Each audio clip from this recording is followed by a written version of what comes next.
राजस्थान में पुष्कर, ब्रह्मा जी की यह भूमि, इसके बारे में मेरे से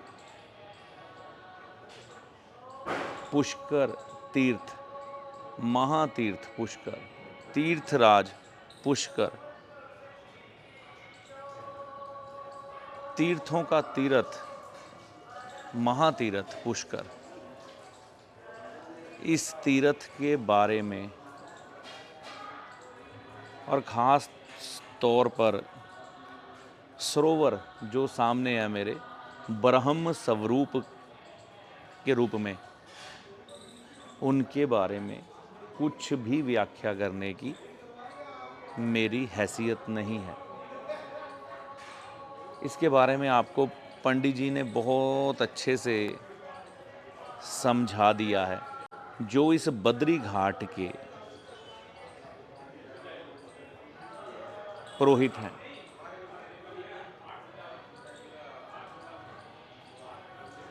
सिर्फ मैं कुछ एक बातें जो हैं ज्योतिष के साथ जुड़ी हुई, क्योंकि वेदों के विपरीत हम कभी नहीं जा सकते। हमारे धार्मिक ग्रंथ, हमारे पुराण, ब्राह्मणों की श्रीवाणी से निकले हुए शब्द, वो हमेशा परमुच्च स्थिति पे रहते हैं।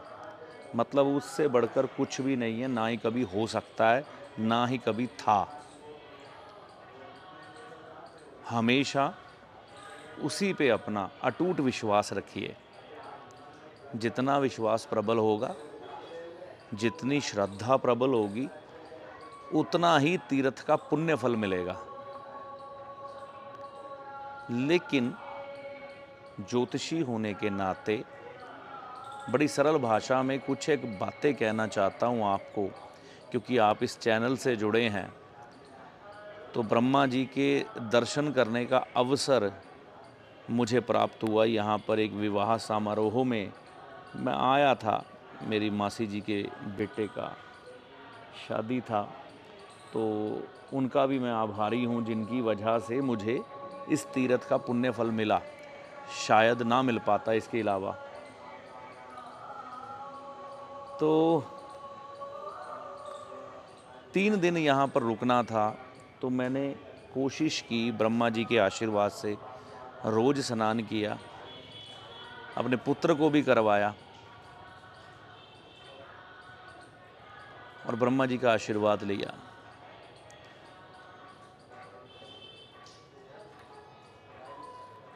और मैं ये कहना चाहूँगा कि आपको, जैसा कि इस वीडियो में पंडित जी ने बताया है, कि वो ही तीर्थ कर पाता है जिसका भाग्योदय होना होता है। मैं ये नहीं कह रहा कि मैं अपना भाग्योदय करने आया हूँ। मेरे को बुलाया गया है, मैं यहाँ आया नहीं हूँ। कहते इस तीर्थ में भी वह व्यक्ति ही पहुँच पाता है जिसे साक्षात जगत पिता ब्रह्मा जी यहाँ आने की आज्ञा प्रदान करते हैं।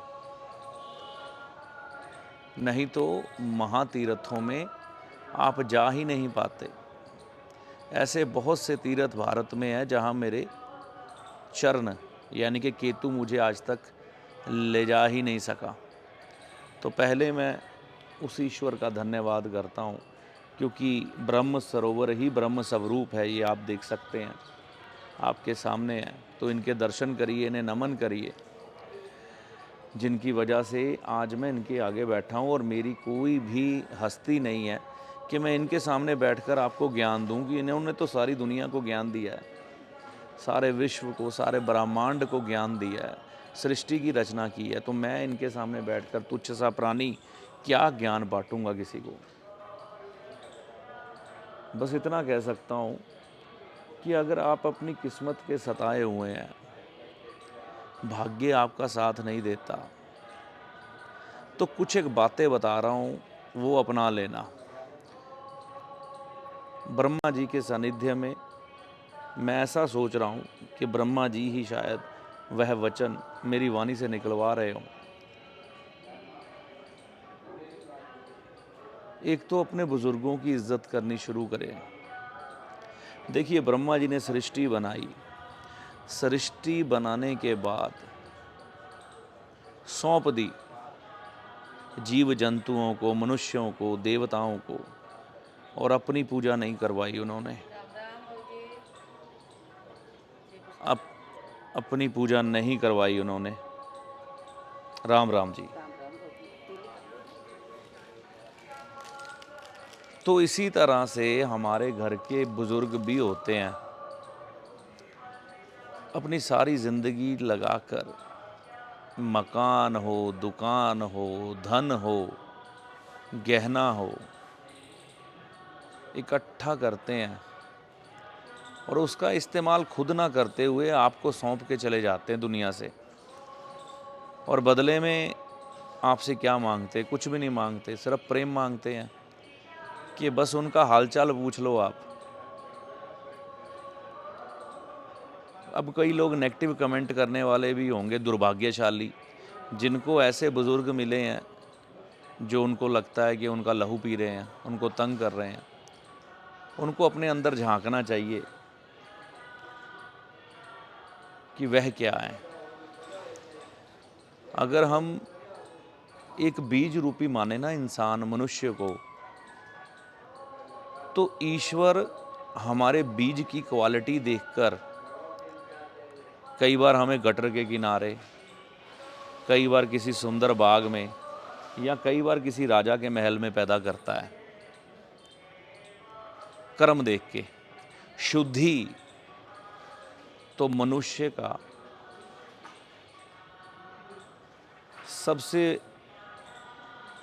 शुद्धि तो मनुष्य की चलने वाली सबसे बड़ी प्रक्रिया है। जैसे ही हम जन्म लेते हैं तो सबसे पहले खून से लिपटे हुए माता के शरीर से बाहर निकलते हैं और सबसे पहले जल से शुद्धि की जाती है। 16 संस्कार होते हैं, मुन्नन होते हैं, जो भी हमारी शुद्धियाँ होती हैं, रोज़ स्नान होते हैं, तीर्थों के स्नान होते हैं, तो इसमें शुद्धि ही की जाती है। ये जल ब्रह्म स्वरूप है यहाँ का। वैसे जल में भगवान शिव का वास है। तो शुद्धि की ये प्रक्रिया तो निरंतर चलती है। इसी तरह से हमारे कर्मों की शुद्धि ऐसे महातीर्थों पर आकर होती है। और ये महातीर्थों में से तो एक तीर्थ है, सबसे बड़ा तीर्थ पुष्कर राज, जहाँ पर बहुत बड़ा मेला भी लगता है। भगवान राम जी यहाँ पर आए हैं। और जैसा आप एक बुजुर्ग महाराज को भी सुन रहे हैं कि ये सतयुग का तीर्थ है, ब्रह्मा जी ने यज्ञ किया है। तो ऐसी पावन स्थली में अपनी शुद्धता करें। शुद्धता सिर्फ तन की नहीं होती, शुद्धता तन के बाद मन की, आत्मा की, विचारों की, कर्मों की, हर प्रकार की शुद्धता होती है। धीरे धीरे करके आपके कर्म शुद्ध होते हैं। सबसे पहले तन शुद्ध होता है, तन शुद्ध हो तो फिर मन शुद्ध होता है, मन शुद्ध फिर आत्मा शुद्ध होती है, फिर आत्मा के बाद कर्म शुद्ध होते हैं, फिर जीवन शुद्ध होता है, फिर इंसान परमात्मा स्वरूप बन जाता है। ये मेरी सोच है, ऐसा मैं सोचता हूँ। बाकी मैंने कहा ना, जो हमारे वेदों में, हमारे ग्रंथों में लिखा है, उससे श्रेष्ठ किसी को मत मानिएगा, वो सर्वोत्तम है। मैं तो बस मन के भाव जो आ रहे हैं आपके सामने प्रकट कर रहा हूँ। तो यहाँ पर जीवन में एक बार ज़रूर आएँ, चाहे आपको ब्रह्मा जी बुलाएं, या आप अपने मन से कोशिश करें, अपने तन से कोशिश करें, अपनी आत्मा से कोशिश करें, यहाँ आने की प्रयास करें, निरंतर करें, प्रार्थना करें कि ब्रह्मदेव यहाँ ले आएं। तो 3 दिन स्नान करने का अवसर मुझे मिला।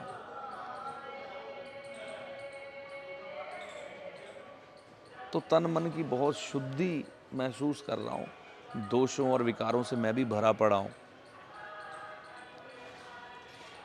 तो दोष धीरे धीरे करके धुलते हैं, कम होते हैं।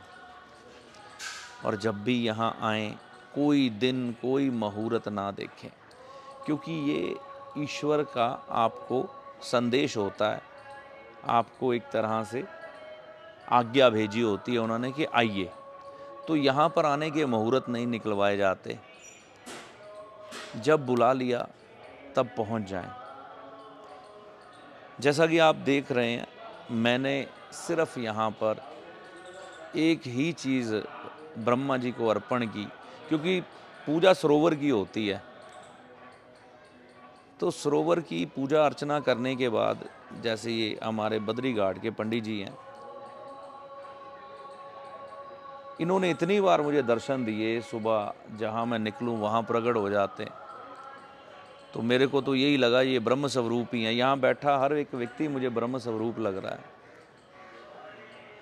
हर का मन इतना पवित्र, इतना कोमल मुझे मिला। तो ये महसूस करने की चीज़ें हैं, आप अनुभव करते हैं। अनुभव से बड़ी कोई पूंजी नहीं होती। तो जैसे आप होते हैं वैसे ही आपको लोग मिलते हैं।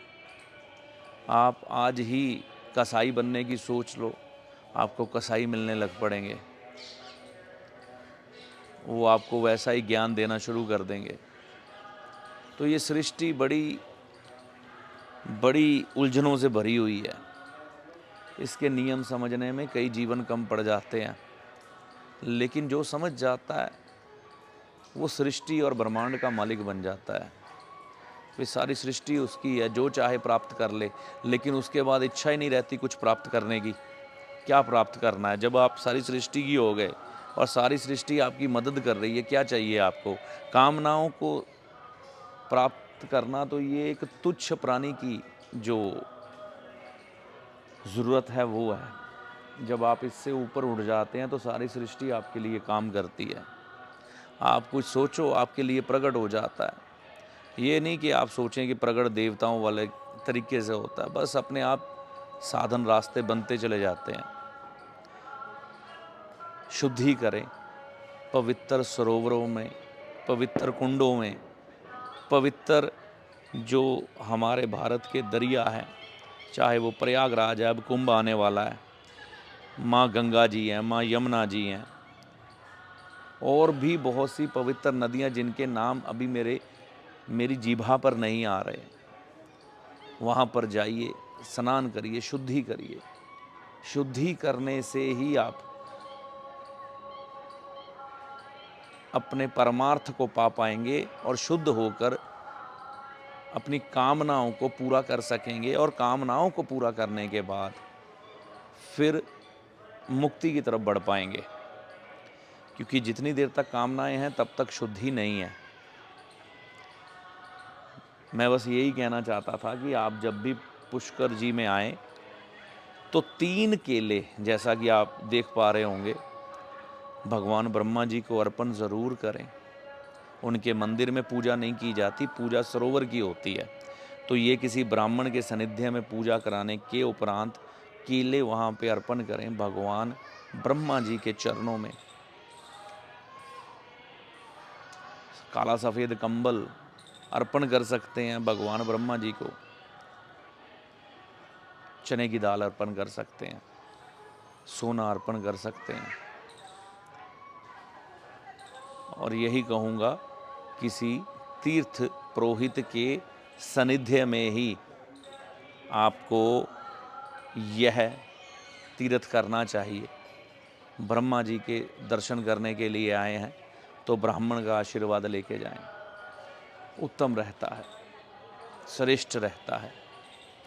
दोष मत निकालें, दोष अपने ख़त्म करें, आपको सारा संसार दोष मुक्त नज़र आएगा। अगर दोष हम में होंगे तो सारे संसार में दोष नज़र आएंगे। यही कहना चाहता था मैं। तीर्थराज पुष्कर महाराज की जय।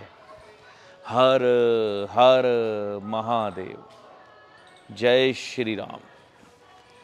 जय माता दी।